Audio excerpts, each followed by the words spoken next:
I was literally just talking to someone, a physician who probably does earn at least $600,000 a year, who's in the middle of a transition. And I just said, "Hey, are you going to take some time off work, enjoy the summer?" And he said, "No, I need to start working next month on the 1st because I Oh, have XYZ bills." And it's like, whoa, you've been bringing in this level of income for decades, and there's just no ability for you to have even like a month or two of freedom. That's terrifying. dude, that is crazy. Welcome back to the Millionaires in Medicine show. I have a really cool guest with us today. His name is Tim Woodbridge, and he is an exceedingly well known operator in the mobile home park space. He's made this tremendous career as an investor and now the founder and managing member of WCG Investments. But before all that, he was actually a registered nurse. So he's going to talk to us today about his transition from being a medical professional to becoming an investor and then ultimately into who he is today. So, Tim, thank you in advance for joining us. Awesome, awesome. Thank you so much for having me on. Tell me the very beginning, why did you wake up one day as a nurse and say, I think I'm going to A, invest in real estate, but then B, invest in a mobile home? Yeah, I mean, good question, right? It's kind of out of the norm. Looking back at it, I see myself as being happiest when I'm working towards something. So I was in school to get my nursing degree, and like I was so excited, and oh my gosh, as soon as this happens, yeah, I'm gonna be like super well off. And in comparison, I was. And I did the job for a while, and I just kind of hit a place where I wasn't really growing and learning, and it's not a good place for me. So yeah, I eventually found real estate, and it's like, oh, okay, so this is how people build wealth. And I didn't really know exactly what that meant, but I knew that that was the direction I wanted to go towards. So from there, reading books, listening to podcasts, going to in-person meetups and whatnot, and just learning everything I could. And again, so that's when I'm happiest. I'm most excited when I'm growing and learning. And yeah, I mean, it was very much like, okay, well, I want to do real estate, but what kind of real estate? And so again, reading, listening, hearing what other people were doing. And I heard about mobile home parks and like buying them on the Bigger Pockets podcast. And, Frank Rolfe is talking to Brandon Turner about why he loves mobile home parks. And it excited me. And, long story short, because it excited me, I went after it and I learned all I could, found one for sale, contacted the owner because it was for sale by owner. And again, long story short, I bought that first one. So it was, yeah, just my love of growth. That I actually very deeply relate to. That feeling of I have achieved my credentials, so I'm kind of at the top of my ladder is probably my least favorite thing about medicine. And the thing that makes me love business and investing because I love the limitless growth potential and felt like that was kind of missing on the medicine side. Now, I do want to ask you this because I think a lot of us listen to a podcast or hear a cool idea about a way to build wealth or to invest, but there's this huge gap between hearing the idea and actually just executing the thing. How did you overcome that as a nurse with no experience in real estate prior to that first acquisition? So it is getting rid of the idea of having to do things perfectly. And I'm probably more just wired for doing things and figuring it out as I go, So like I did all the research I could. I looked into everything, but I knew like there wasn't a solidified, okay, this is what's going to happen and blah, blah, blah, blah, blah. Here's all the like steps. I'm more like, okay, here's the high level idea. I know if I buy this one mobile home park and figure it out and increase the value of it, then I'll be better in the future. I didn't know exactly what that looked like, but I knew that it was the place that I wanted to go. So yeah, I took imperfect action, and that Mm. is what I still do today. And the action is a lot better with team members who are more diligent and more into the details and whatnot. But yeah, it's that imperfect action is what moved me forward. I mean, everyone's gonna have something that goes wrong. It's kind of like, okay, in nursing, when I used to have, student nurses, I'd say, look, you're probably gonna get something wrong. and that's okay. Just make sure that you don't get something big wrong. We know the big stuff that can go wrong in medicine, and so avoid that and just accept that you're probably going to get something wrong, and that's human. I love that, and that's so true of real estate. I've never invested in a mobile home park. I started my journey in short-term rentals, but we got some stuff wrong, and the stuff that was wrong cost us some money, and that's just the nature of the beast. You can't really move forward, do anything new, different that you haven't done before without accepting that there's some risk and some things are gonna go wrong. Obviously, that's why it's nice to have some financial margin moving in, but either way, it's like you have to be willing to accept a little bit of that failure. And a lot of medical professionals are super type A high achievers who just love to perform and be perfect, and it's hard to mesh those two worlds. Yeah, and what's interesting, I wasn't thinking about this back then, but the more I do this, the more I'm around other high achievers in business and real estate. And a lot of it, I'd say, for everyone who's looking to do it, is what's the worst that's going to happen?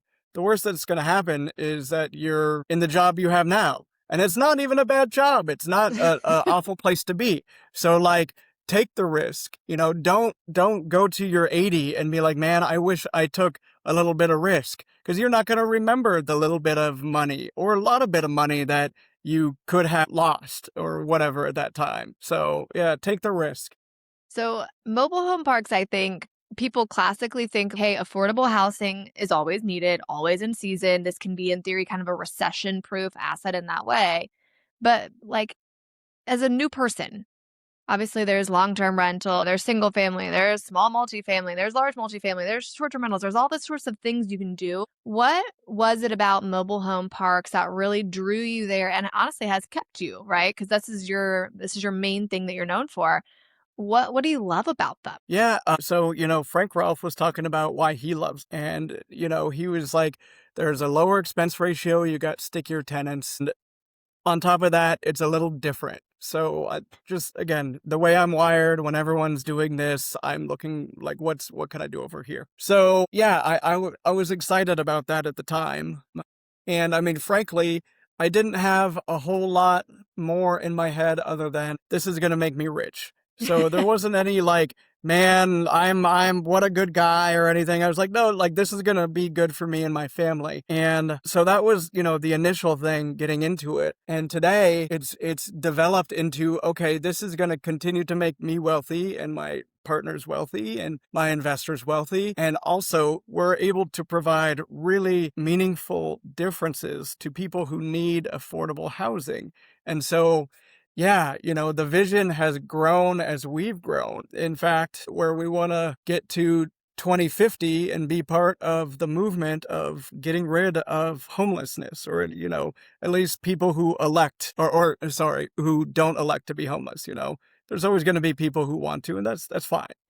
But for all the people who are struggling and living in cars and stuff like that, it shouldn't be a thing. So 2050, we got 24 years. Let's all figure this out, because there's all these studies where, you provide housing for people, and then there's lower medical costs. You and I know that. How many people do you see in the ER that just shouldn't be there? And there's just all these lower costs of keeping people up, and there's also the people are able to be productive. There's just all this positive stuff that can be done when you provide housing. It's so cheaper and smarter in the long run. Yeah, I like that a lot.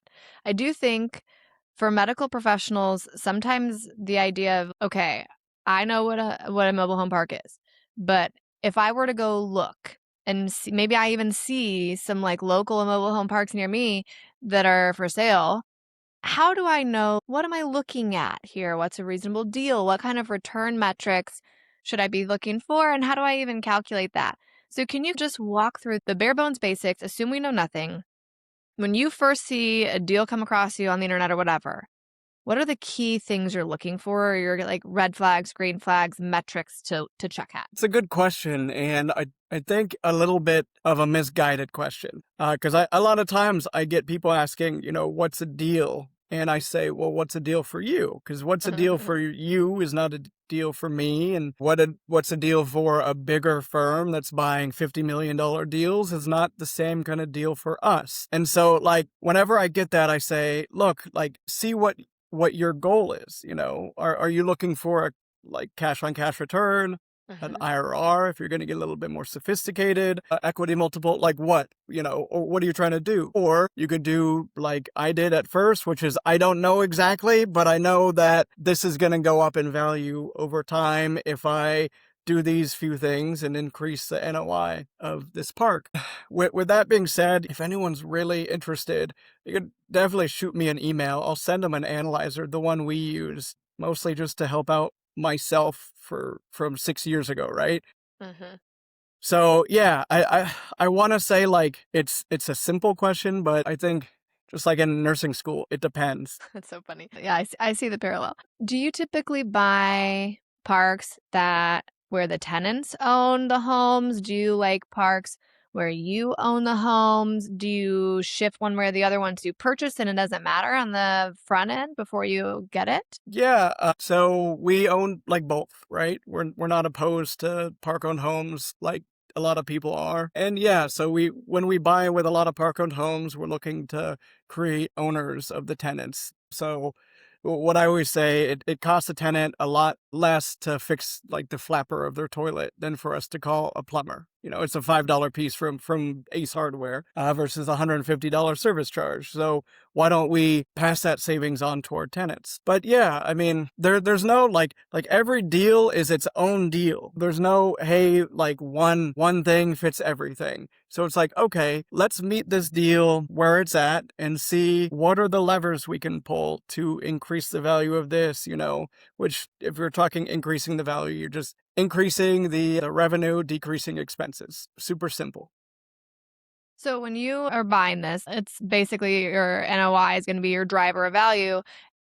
Are you the person, especially like at the beginning, that's operating these mobile home parks and asking yourself those questions of like, how do I increase revenue? How do I decrease costs? Or were you pretty early on bringing in an operator to do those day to day things for you? No, I did everything. I did everything. Yeah, I did my three nursing shifts, so the 312s, plus I Hmm. do an extra 8 Hmm. to work about 44 hours a week. And then on the side, I was figuring out all the ins and outs of running that first park. And it was a lot. It was a lot, but I learned a lot. But yeah, it took, let's see, I've been working with my partner, Matthias, for the past 2 years, and he's our COO. Hmm.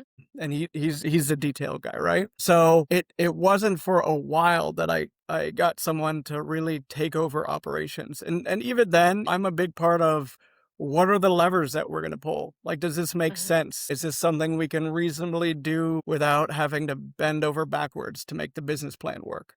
Yeah. I'm a big fan of Justin Donald. I don't know if you've heard of him. He's the founder of Lifestyle Investor, but he's openly shared many times he also started his investing journey with mobile home parks and did something really similar where he really did all the operations, at least to get himself to like a decent position of cash flow, and then pulled in an operator to run the day to day. But he was pretty open about, hey, this is quite a bit of work to, Yeah. get this thing up and running, but the cash flow was worth it and it had a really excellent cash on cash return, at least in his case. But it's funny to hear you share that story of, hey, I was a nurse working full time, still doing this thing. And even as you told the story, like your whole face kind of lights up. So it seems, at least from the outside standpoint, like maybe you look back at all that hard work very fondly as like the beginning or like your origin of success. But it does sound like it was just that, a lot of work. Yeah, yeah, 100%. And I'm glad I did it because how can I delegate things that I don't have experience with, right? Yeah. So yeah, I'm really glad that I did it, and I know the ins and outs. And even though I'm not lead on operations anymore, I'm still very active in a lot of the big decisions. What would you say is the hardest lesson you learned doing that kind of in the school of hard knocks, figuring it out for yourself? Man, I got really stubborn about hiring other people to do things. Like I wanted to control everything, and if I held on tighter and figured it out myself, then it was going to be better. And what I've learned is that I'm good at a few things. Like, or I'm great at a few things, I'm good at a few other things, and I'm like decent and can get by in a lot of other things. So it's very much like the business couldn't have gotten to where it is today without the people who are doing what they're great at their roles. Yeah, I totally get that, but you're right, it's like, at the very beginning, it's hard to delegate when you're not exactly even sure what needs done, and you're like, I don't know how to execute this well, so how do I teach someone else how to execute it well?" I see the value, especially, new to, like, figuring it out, but then, of course, that's not a scalable model, is like, I do all things, and so at some point, you have to kinda have a team around you that can support you in that. Do you mind just sharing, like, maybe the first acquisition or one of your earlier ones before you started doing these huge deals and syndicating as you do now? Like, what did the basic stuff look like? How did you finance it? What were kind of purchase price ranges? What did the deal do for you in terms of cash flow or lifestyle change? Just so people could get a sense of what that might look like. Yeah, totally. So the first deal, it's smaller, right? So it was $250,000 purchase price, 36 lots, only 10 of them were occupied when we Mm, bought it. okay. I went in with a partner, so a guy I knew, and so we got, let's see, a bank loan for 175,000, local bank. The thing with mobile home parks is no one wants to finance them, so I had to call up a ton of banks and hear no a ton of times, which is good. And so yeah, we got a bank loan for 175. The seller carried back 50,000. My partner brought in 25,000. I brought in Mhm. 6,200 for closing costs, and yeah, and then, from there, we closed, and it was the least passive thing that you could ever think of. There's a lot of people who are like, I'm gonna go buy this, and I'm gonna get a third-party property manager, and it's gonna be passive or relatively passive. It is not how it is. In mobile home parks, I haven't found any good third-party property managers. So, we do everything in-house, and I Okay. back then, it was just me doing Mhm. everything. But yeah, then I had to figure out, how do I infill? How do I bring in homes to all these vacant spots? Because that's it, right? Increase revenue. How do I Right. increase revenue? Get more people. Right. And so yeah, it was a lot of work, man. But like all the work that I did, everything hands on, like taught me those ins and outs of things. And so now I can look at, we're buying a 283 park or pad 5 park Mhm. portfolio, and I Mm, can be like, okay, like this is realistic or this is not realistic because right. I've done it all. Yeah. Yeah, that gives you a very unique lens to look at it through. How long did it take until it started generating cash flow for you? Yeah, yeah, that's my, a good part of that first question. So it didn't for a long time. And I think with the first one, for most people, it's more of the learning than it is like, okay, this is gonna cash flow me this much per month. It's like, yes, it's gonna hopefully gain value and, give you some cash flow, but my goal initially wasn't, okay, I need to cash flow this much per month. Again, I'm a high level, like I just want this to be worth more in the future. So it didn't. And then, eventually I started taking some like property management fees, but they were really low. And Mhm. then I didn't take anything on my second park. I didn't take anything on my third park. And, I had quit nursing around the time I think I was about to get my third park, I believe. And only because I had a decent amount of money saved up. And so, like, I quit, had that, lived off that savings, and then tried to figure out, like, how I was going to live for the next year. And then at the end of that year, it's the beginning of 2023, and I'm looking for another nursing job because I didn't have any replacement income, just about, a little bit of cash Wow. flow, but nothing like something that was going to sustain me. And then in 23, I realized, hey, I need to figure out how to make consistent money from what I'm doing because I like mobile home parks. I Yeah. don't want to go into something else. How can I live off of this? And so, it took me a few years, but now I tell people, like, make sure you're at least paying yourself from the get go because it's hard working for nothing. I can't Yeah. live off of equity. Right, yeah, especially for multiple years. But I do think that kinda speaks volumes to the reality of, what it can look like to venture into this space. It's not necessarily always like, hey, I made this acquisition. I have cash flow next month. Life's hunky dory. Like there can be seasons where, you're putting in work with no obvious return. And I think it's nice to have that expectation that that's a distinct possibility. And then ask yourself before you make the leap, would I be cool with that? If I had to spend a whole year diving in, learning, whatever, and I didn't earn a single cent in cash flow, is this still something I would want to do for the long-term trajectory? And if the answer is yes, I think that's a helpful like compass to use. So I agree with that 100%. tell me about like what do you do now? Because I think what you do now is fundamentally quite different than those early days of like going and, picking up mom and pop mobile home park yourself or with a partner.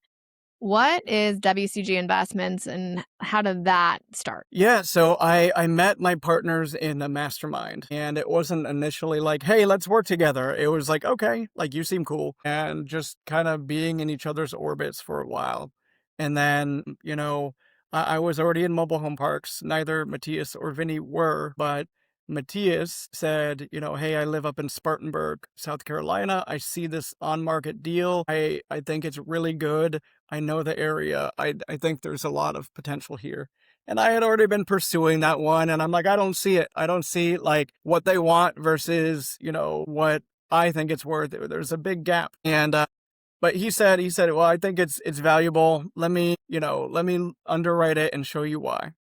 And so he did. And he said, this is why this is good. And I said, oh, wow. Okay, that's great. And again, I'm more high level. I can do underwriting, but I'm not great at details. That's why it was so important to meet someone to do the things that are super necessary that I'm not great at. Mhm.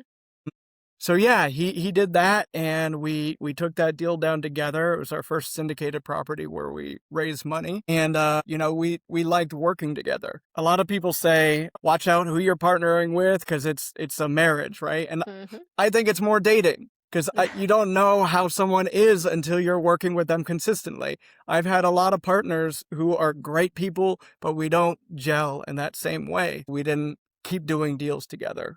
Whereas I loved working with Matthias. We did another deal, got Vinny involved as well for investor relations. And then, hey, we still love working together. What about this deal? Okay, great. And then we started building systems. And okay, if we're going to be doing this regularly, how does Mhm. that look? And so, like Matthias would underwrite, and then I'd be, put out LOIs and stuff like that. And we'd all capital raise together and operate together. And yeah, so it took a while, but after consistently working together and being like, man, I really like how these guys work. Like this team is just getting better and better because of everyone. Then we formed WCG, and yeah, so my days today are more acquisitions lead, Mhm. marketing for investors, branding and stuff like that. Like stuff I never would have thought that was part of the business, but Mhm. as the business grows and there's need, I'm like, okay, how can I fill that need? And then it's the same thing, right? So I did operations at first, and then I got Matthias. Now it's like, okay, I'll Mhm. learn the ins and outs of marketing, and then we can, outsource that. Right. We can learn the ins and outs of all the things, and then just so the whole company itself grows. Yeah. What's your portfolio look like now? So we have 30 parks and a little over 1,400 pads across the Southeast. Really cool. How did you choose the nationwide distribution in which you guys operate and own property? So we're not super nationwide. We really stick to the Southeast, and then we have one in Oklahoma City. Though really, I figured that out in my third park was in North Carolina. So I was in Charleston, South Carolina. Uh-huh. And my first two parks were relatively close, an hour or 2 hours away. And then this third park, it's like 5 hours away. So it showed me like, okay, like what needs to be done for me not to have to be there, easily.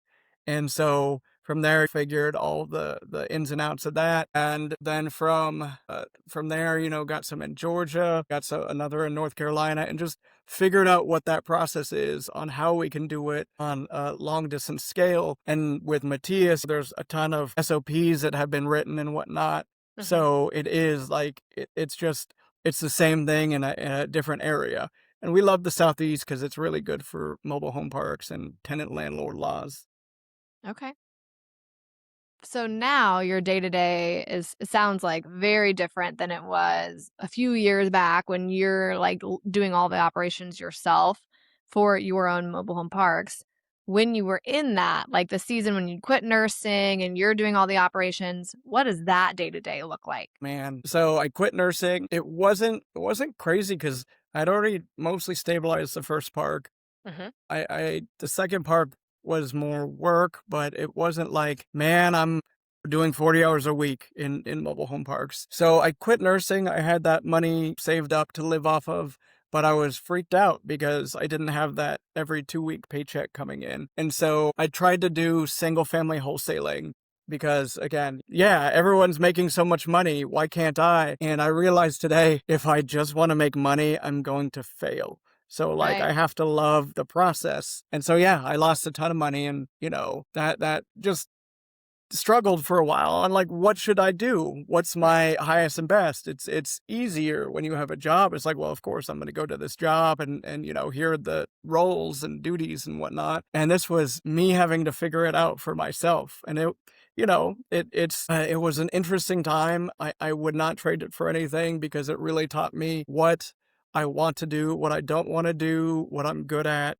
stuff like that. But yeah, there was a lot of freaking out, I guess, for lack of a better term, because I'm like, what do I do? And like the existential dread was there. Like, Uh-huh. am I doing the right thing? Am I not? What's happening? And so yeah, it took me some time. It's funny that you like describe that journey because I think a lot of medical professionals, at least where we sit in medicine now, end up feeling a little bit like I'm a cog in the wheel. I have no control over like my job, my workplace, etc. All these decisions are made by administration and I feel like I have like no professional autonomy. It's just like I'm told exactly how and when to operate. And for a lot of people, like that feels a little bit like suffocation. And we have this feeling like we want to step out of that and kind of be able to be the master of our ship, so to speak. But then this is the reality of what that looks like, right? It's a worthy journey, but like it is a journey and it is hard to come out of that like, hey, here's my every 2 week paycheck. And you have to be the one like figuring out the course, figuring out how to operate, figuring out the goals and like short, intermediate term, long term, what needs done, how to head in the right direction. And I think from where you sit now, you'd probably say 1,000% worth it. But it is hard to come out of that and be the person designing everything for yourself. Absolutely. And it's so funny, like I look back in my days in nursing and I remember seeing doctors and doctors, they'd go floor to floor and they'd like take lunch when they wanted. And I was like, oh my gosh, there's so much autonomy there. And that's amazing. I love that. And now I look at physicians and I'm like, oh man, like it's like the golden handcuffs times 10 Yes. because not all of them, but a lot of them are like, man, I wish I could do this, but as soon as I stop working, there's nothing coming in. And so they can't, they bought the nice house, they bought the nice cars, they have the nice boat, they have all the nice stuff, but they can't have any freedom because of it. And it's like the scariest thing to me, man. Oh my gosh, absolutely. And it doesn't even matter the income. I think sometimes you'll have someone that earns $100,000 in medicine and it's the same because they have, built their whole lifestyle around I need that $100,000 paycheck. Same thing, you make $700,000 a year and literally like you have to have this need for work. I was literally just talking to someone, a physician who, again, probably does earn at least $600,000 a year, who's in the middle of a transition. And I just said, hey, are you going to take some time off work, enjoy the summer? And he said, no, I need to start working next month on the 1st because I Oh, have XYZ bills. And it's like, whoa, you've been bringing in this level of income for decades. And there's just no ability for you to have even like a month or two of freedom. That's terrifying. dude, that is crazy. And I didn't see it back then, but I definitely see it now. And I have a friend who was in Tony Robbins' high level mastermind. And Mhm. you got big money there. So, tens, hundreds of million, like probably a billionaire or two at least in that group. And a good portion of them were like the same thing, right? So they're making, you make 10 million a year, but you're spending, not 9.5 million, 10 million a year, and you can't do anything. It's all that same principle. The nurse who is making $70,000 a year but saving 20,000 and living on only 50 is way better than the Right. physician making 700 and spending 700. Right. It's crazy. You're right. And I do think like the more you get out of that space and really start to think about like, how do I want my money to operate? What's ultimately the goal here? Am I trying to fund a lifestyle? Am I trying to make sure that I have time? It changes your lens. I mean, I see the book behind you, Buy Back Your Time. I've also read excellent, excellent book. But I think the more you start trying to put those principles in your head of like, what do I want to spend my life doing and how can I use money as a tool to get there? It just changes everything. Yeah, money is a tool. Money is not the end all be all. Elon Musk looks at his net worth in the same way that anyone else does, just numbers on a screen. And it's like, what are you doing with that? What are you Right. doing with your tool? If you're Right. that nurse saving your $20,000 a year, and in a few years you're buying a single family property, who everyone says right now, don't buy because it doesn't cash flow. But like you hold on to it and let it compound over time, all of a sudden you have way more. Absolutely. Okay, so Tim, if someone's like, "Hey, I'm interested in mobile home parks, but maybe I don't have the appetite to pull a Tim and like work and do and work on that at the same time, and I want the passive play as an LP and a syndication." How do they learn more about that or get in touch with you if they want to hear about what you guys offer? Yeah, totally. And let it be known, like when I was doing things, I was single. I had a dog. I have no kids. So like my time, it was easier for me to do things than a lot of other people. So I'd say like before I get into it, like for everyone, like see what you want to do. Like, do you have the time? Do you not have the time? There is no one way is the answer. It's figure out the answer for you in the same way as like figure out what a deal is for you, right? But yeah, so if you're, you do that audit of yourself and you're like, man, I love my job. I just want for my money to work for me without like having to do it.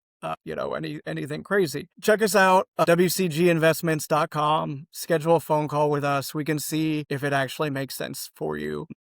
And yeah, man, I'm super bullish on mobile home parks. I think they're definitely going to be worth more in value as there's more and more need for affordable housing. So yeah, schedule a call with us, see if it's for you. If not, that's not a problem either. I do like where I am today in that have seen a lot over the last 6 years. So there's a lot of people that we talk to that it's not the right fit, for someone who said, hey, I really want to get out of my job, but I hear I have to diversify to have like safety with money. It's like, no, that's what everyone says. But the reality is that's the last thing you should do. If you want to get out of your job, hold on to your money and be the operator, do the thing I did, or go buy a business or so on and so forth. So it's not for everyone, but we're more than happy to point people in the right direction, even if it's not us. That's helpful. That's helpful. And I think it's nice to hear what a possible path could be from a medical professional exactly like you who has done all avenues of mobile home park investing. Tim, are you on social or anything if they want to follow you and just learn more from you as well? Yeah, sure, sure. Tim.Woodbridge on Instagram, Tim.Woodbridge, I think, .54 on Facebook. Okay. And again, like I said earlier, if anyone's interested in that analyzer, you could email me directly, tim@wcginvestments.com. Again, it's meaningful and worthwhile for me to help people who were in my position a few years back. Love the generosity. And I appreciate you being willing to share your resources so that people can feel like they have a better grasp of this as if they're trying to walk this path. Well, thank you, Tim. I appreciate your time. Awesome. And hopefully we can do something like this again soon. Definitely.